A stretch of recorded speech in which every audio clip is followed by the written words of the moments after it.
Thus the heavens and the earth were finished, and all the host of them.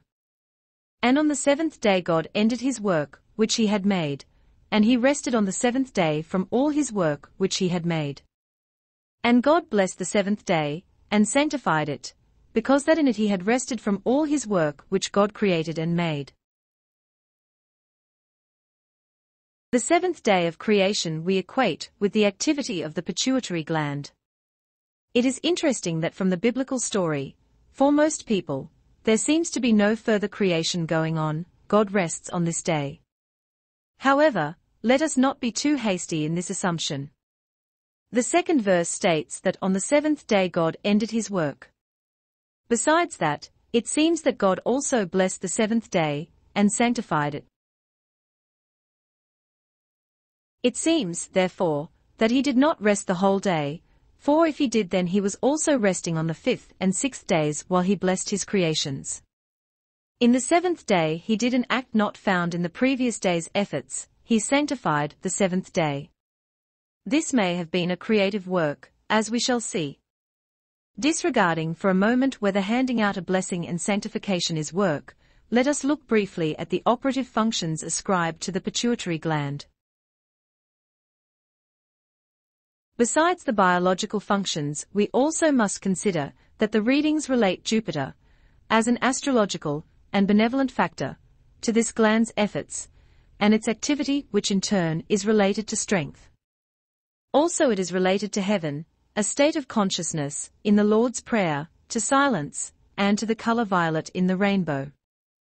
If these symbols mean anything in relationship to the pituitary actions, then there is something we need to consider about it rather than believe, as some have done in the past, that this gland has no function in the body's creative efforts.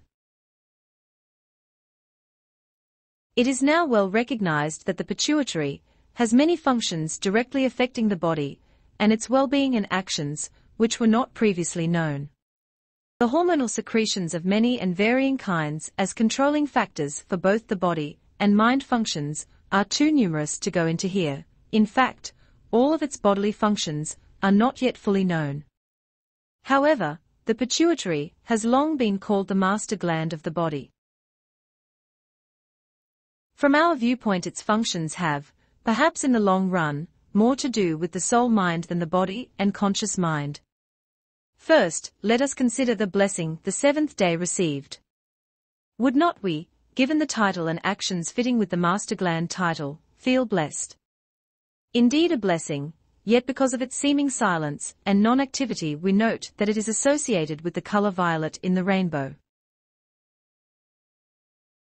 The creative functions of those colors are associated with the glandular activities, and this seems well established through studies of synesthesia. In addition, I have associated violet with the activity of patience. Generally we believe patience is only putting up with something, with endurance of suffering, etc. But for me, patience is a force in us equally active with our sensing of time and space. If so, then the pituitary is just as active as the other glands and perhaps even more so, for in handling reaction patterns it deals with all the activities of the other glands. In daily activities the pituitary appears to accept choices made by the conscious mind, at the pineal level, and pass them back to the adrenal complex so as to activate the body according to the decisions made. In this case the pituitary could well seem to be non-active. However, there is another factor of consciousness to be considered. There goes with any master job a certain responsibility of detecting any insufficiency in work previously done. Because of the free will factor, exercised by the mind at the pineal level, this overseer does not interfere with the decisions made nor with the operations of the creative forces through the body, the endocrine system, or the mind which makes decisions. The pituitary's activities derive from that factor of being sanctified, and has its foundation in the creative functions of the color violet. The essence of the violet color is not in itself a creative function, as are other color functions. The function of violet is to bring to consciousness the sense of patience. It does not, however, cause patience to activate the body or mind directly. When the creative energy enters the body through the gonads, it is one force, but through the activity of the gonads it is spectrographically separated into color functions corresponding with the various endocrine gland activities. Will is the factor separating this energy and allows the glandular functions to act somewhat independently, yet in relationship to total system functioning. These combined creative activities then bring to mind at the pineal level the separated concepts produced in its journey along the system as it moves through the body. The energy thus reaches the mind in an adulterated fashion according to the desires added as it moves along the Appian way from its entering point to the pineal. There the conscious mind makes choices of reactions, yet another addition to those energies, which then pass through the pituitary for the journey back to the adrenal complex for body activation, all according to the chosen reaction. Throughout this journey through the body the memory cells are impressed by the intents and purposes, built into the form of the created concept and are now being carried to the mind. This creates an air of expectancy in them. Once such intents and purposes in the reaction pattern are accepted by the pineal's conscious mind action, the energy pattern moves to the pituitary for its activating principle and master touch so as to send the chosen responses for expression through the body.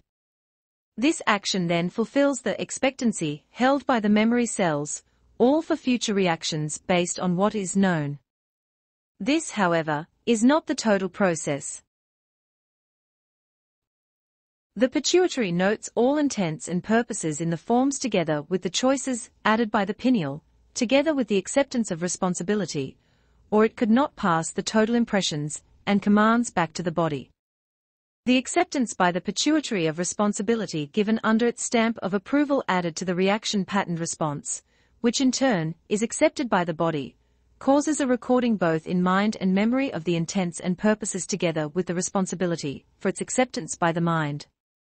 Thus the record is made upon the skein of time, understanding, and space relationships, of responsibility, patience, for the choices added by the mind.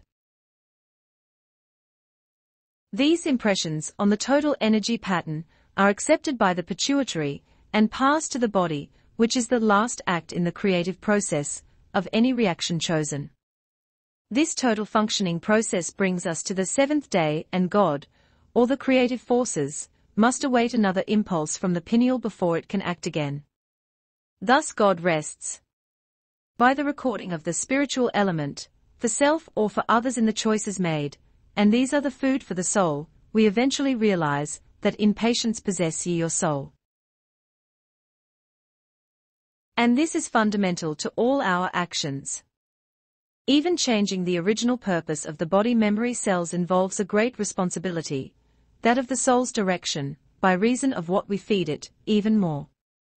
It seems that only by trial and error can we eventually reach a conclusion that we are responsible for, and to the soul for whatever spiritual element we feed it. This sets up a battle between our free will and the will in the creative forces. A choice is ours, however, by reason of the strength of the pituitary. The dilemma of the battle of wills can be met in us by allowing the mind of the soul to choose the reactions needed, the bread for this day, for the cleansing in body and mind of our self-imposed choices of responses. This battle can be won. This can only be done by being still, silent, regardless of what happens, and thus allowing the mind in the creative forces themselves to choose our reactions. This choice always results in a cleansing of body and mind, as we let be whatever reaction comes through the body. In this we will be accepting the active word of God in our total being. This acceptance causes us to cease our self-misguided efforts at creation, allowing the body and its creative forces to find peace from their labors. The seventh day, and its sanctification, becomes a holy day. We rest, and so does God. The creation is finished. God rested on the seventh day, God blessed and sanctified it. Suppose God rested a moment, where would you be? Where would the world be? Think of self. Sure, it is indicated that he rested on the seventh day, to take stock, or to let his purpose flow through that which had been made, that it might be perfected in itself. Take time to be holy, but take time to play also. Take time to rest, time to recuperate, for thy master, even in the pattern in the earth, took time to rest, took time to be apart from others, took time to meditate and pray, took time to attend a wedding, to give time to attend a funeral, took time to attend those awakenings from death, and took time to minister to all. Please explain the statement given in Genesis, "In 6 days God made the heaven and the earth and rested the seventh day." That each may interpret this to his own comprehension is rather that each becomes aware of the power of the Father in his manifestations in the earth. When it is considered, as was later given, or written even before this was written, that 1,000 years is as but a day and a day as but 1,000 years in the sight of the Lord, then it may be comprehended that this was colored by the writer in his desire to express to the people the power of the living God, rather than a statement of 6 days as man comprehends days in the present. Not that it was an impossibility, but rather that men under the environ should be impressed by the omnipotence of that they were called on to worship as God. As thy body, thy mind, and thy soul are but the three-dimensional phases of thy concept of the Godhead, use each as such. Thy body, indeed, then is the temple of the living God. Their creation is manifested. Each morning is but another opportunity. The night cometh when no man worketh. What meaneth this? No thought, no purpose, but that the physical rests. So did he rest on the seventh day. Take thy rest, saith the Master, sleep on and take thy rest, for he cometh. Arise, let's be going, for the prince of this world cometh, but he hath no part in me. Pituitary. The pituitary body, that which connects through the entire nerve system with the lower portion of brain itself. The pituitary glands have more to do with the metabolism of the system, and thus affect the emotional forces. In the spiritual forces, there has ever then been a portion of the anatomical forces of the body, through which the expressions come to individual activity, and forms of manifestations, finds its seat in the creative energies and forces of the body. In the glands through which man has lost his vision, or the ability of seeing the self-expression in same in the pituitary forces, as in the Leiden and the others, we find expressions in various forms of the body. Which is the highest gland in the body, the pineal or the pituitary? The pituitary. How may I bring into activity my pineal and pituitary glands, as well as the kundalini and other chakras, that I may attain to higher mental and spiritual powers? Are there exercises for this purpose, and if there are, please give them. As indicated, first so fill the mind with the ideal that it may vibrate throughout the whole of the mental being. Then, close the desires of the fleshly self to conditions about same. Meditate upon thy will with me. Feel same. Fill all the centers of the body, from the lowest to the highest, with that ideal, opening the centers by surrounding self first with that consciousness, not my will but thine, O Lord, be done in and through me. And then, have that desire, that purpose, not of attaining without his direction, but with his direction, who is the maker, the giver of life and light, as it is indeed in him that we live and move and have our being. Take time to be holy. Take time to be holy. Take time to pray. Take time to rest, to study, to be an associate with individuals, to have the proper associates. Take time to work, and work like the devil when you are working at it. But, as ye profess, keep holy in the service of God and man. Take more time to be holy in thought, in the expression.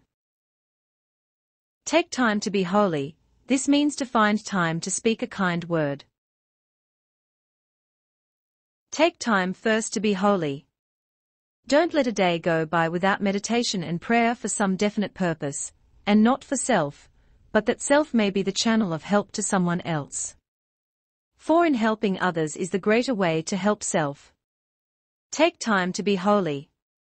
Work at being kind, being patient, being worthwhile to others, and we will find great improvements, as the attitudes towards conditions, towards others, towards general circumstances, are changed to a real constructive, creative use of the abilities of the body.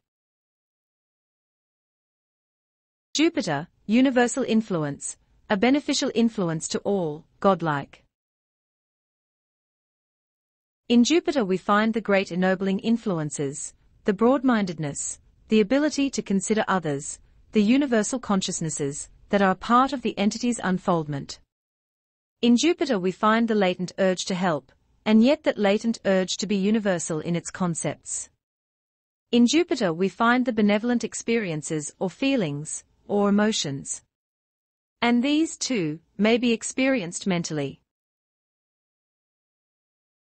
In Jupiter, we find that universal consciousness, that desire of the entity to always be meddling in other people's business, to their help. This, too, is a virtue. In Jupiter we find the universal, or cooperative, or helpful influences, that the entity needs to practice the more in its associations in social as well as material and religious forces, or influences about the entity. In Jupiter we find the benevolence, and the activities that have to do with taking the part of those that are less fortunate, or in bringing to the less fortunate greater opportunities for finding themselves and their relationships to the whole. In Jupiter we find the benevolent, hopeful, ever-present, universal in the expression. In Jupiter we find the universal consciousness, the universal brotherhood of man. For, as the entity has conceived, God is not a respecter of persons, as men, but calls everywhere, whosoever will, let him take of the cup, of the water of life, that he, too, may know the truth as was said in him.